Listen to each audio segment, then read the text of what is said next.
Hello everybody, hope everybody's having a good afternoon. Hope all is well. So yesterday I posted a picture of myself. It was a before and after. So before I started working out and trying to get myself together, and then after. The before picture was probably, let me see, it was in 2013, March of 2013. And the after picture was last year this time. That picture, and first of all, I want to thank everybody for your encouragement and thank you for your compliments. That picture was a combination of inactivity and eating whatever I wanted.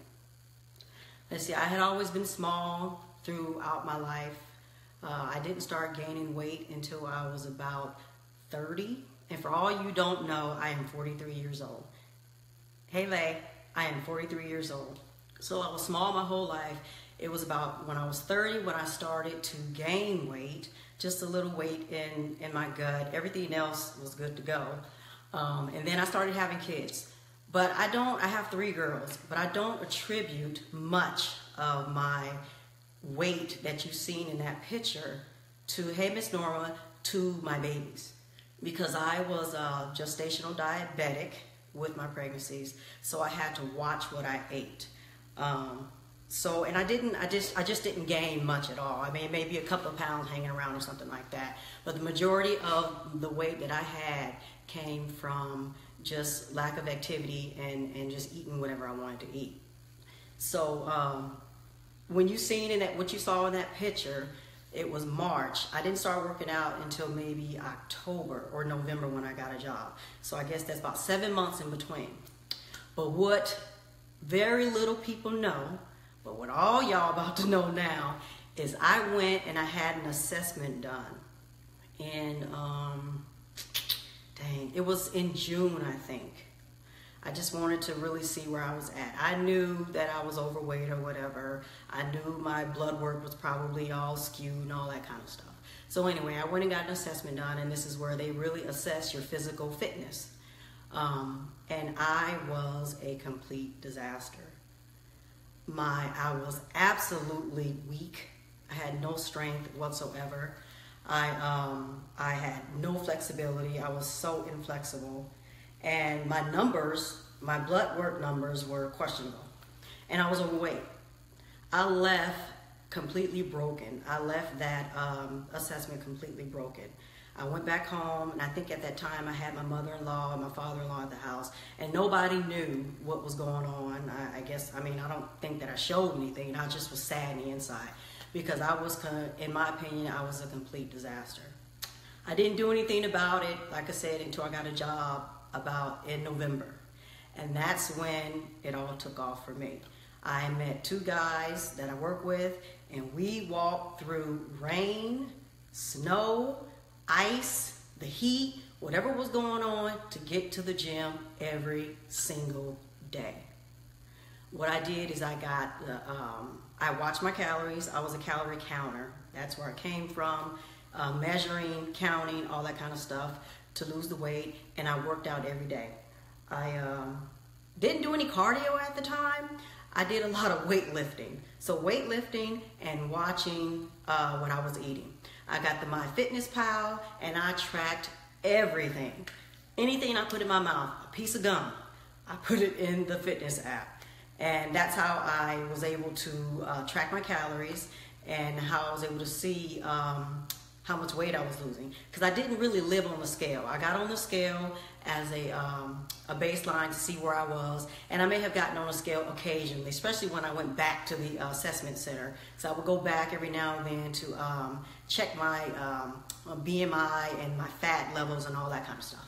So anyway, basically what I did to be able to get through that whole thing is I really just embraced who I was in the mirror. I know you guys have heard me say it before, and it's not just something that sounds nice to say, but I really enjoyed my journey, working out and getting there, because I accepted who I was in the mirror, because I knew where I was trying to go.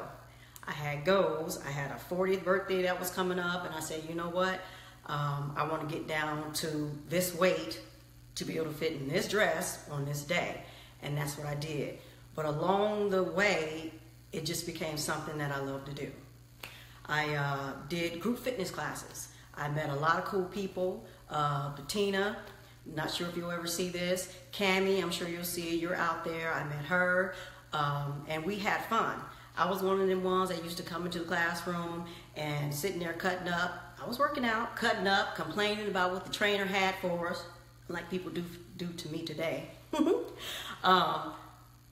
But anyway, I have fun. And I think put a plug in for group fitness classes. I think if you're somebody who's really trying to, looking for a place to start, I think group fitness classes is a good start because you meet people who have the same goals. They're all in there striving to get the same thing done. So group fitness classes are important. Anyway, so what was I talking about? Yeah, I enjoyed my journey. I wasn't worried about the scale because the scale doesn't tell the whole story. I was following, what's her name? Roxy Beckles at the time. She's a fitness competitor and coach. And so I stayed off the scale because the scale doesn't tell the whole truth. I just waited until my deadline came, and that was tracked through the Fitness Pal. You say how much weight you want to lose and how much you want to lose it by. I waited until that day. I went back to the fitness center, got that assessment redone, and your girl was good to go. But I didn't stop. I kept going because I enjoyed what I was doing. I enjoyed how it made me feel. And as far as lifting weights, it was so funny. You couldn't pay me to put a weight down at this point, and I love to lift weights. I was just so much enjoying what I was doing and wasn't really worried about really how I looked and everything. I was in bed one day, and I went to pull my covers up. So my arm was like this, and I was like that, and I went to pull my covers up, and I felt a lump. I was like, oh my God, I got some muscle. I went in the mirror, showed my muscle and all this kind of stuff, took pictures and all this kind of stuff. And ever since that day, you could not pay me to put down a weight. I used to think weightlifting was so boring, but I get it today.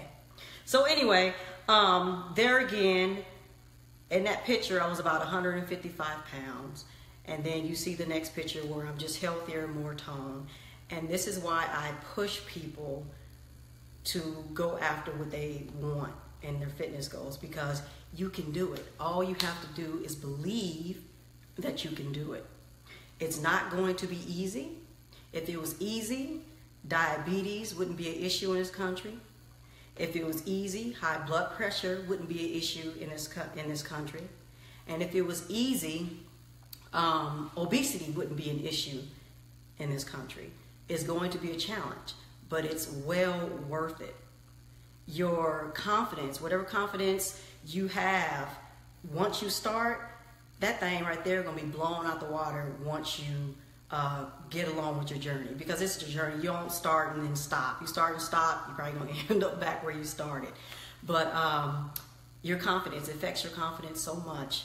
And when you go for it, quit being scared.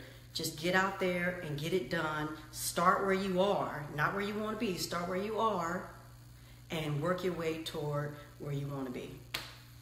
So, did I miss anything? I'm trying to think. Hey, Angel. Hey, Diana. I think I may have covered it all. Let's see. The why was because I was a disaster and I needed to do better. And then what I did is I really counted calories, watched what I ate, and then I lifted weights. Now today I don't really count calories. I really kind of just do portion control. I do cardio because of course I do my classes and I practice that. And then I also instruct it. So that's really kind of my cardio. And then I lift weights. And at this point, I really need to get into some mobility training because I am 2 injuries in. When I started my journey, I didn't know anything about you need to really be stretching and all this kind of stuff before you start. And then it's very important to get some mobility drills and all that kind of stuff. I just was like, look, let me go in there, get myself together. And before you know it, your body's going to say, listen, listen. And mine has. I mean, I'm 2 injuries in. I'm fine, but I'm 2 injuries in, and I know that I need to get some mobility. I need to work on my mobility. So that's what I'm really trying to do at this point. Now, as far as my journey, it's been 5 years, and I'm not saying that everything has been perfect, because you have your highs and your lows. I was talking to a friend one day, and I said, I feel like I'm in a valley. I feel like I've been in a valley. You know, you have peaks and valleys. I feel like I've been in the valley about 3 weeks now. For some reason, my motivation is just kind of like, ugh. You know, I haven't given up or anything. It's just you have highs and your lows. And at this point, I feel like I'm at a low right now. But I'm going to get my life. I'm going to get my head together, and I'm going to do what I have to do, because there's no going back. Once you decide that it's a lifestyle for you, you don't go back. But you understand that there will be some times where you're just kind of like, ugh. So, there you have it. I thought it was important for me to say this, to post a picture, and to explain my journey, because I want people to understand that I understand the struggle. I know how it is. That's why I push. I push people to drop the excuses. I push them to believe in themselves, because it's possible. Anybody can do it. If you are alive and breathing, you can do it. All right. Thanks for listening, and we'll see you guys later.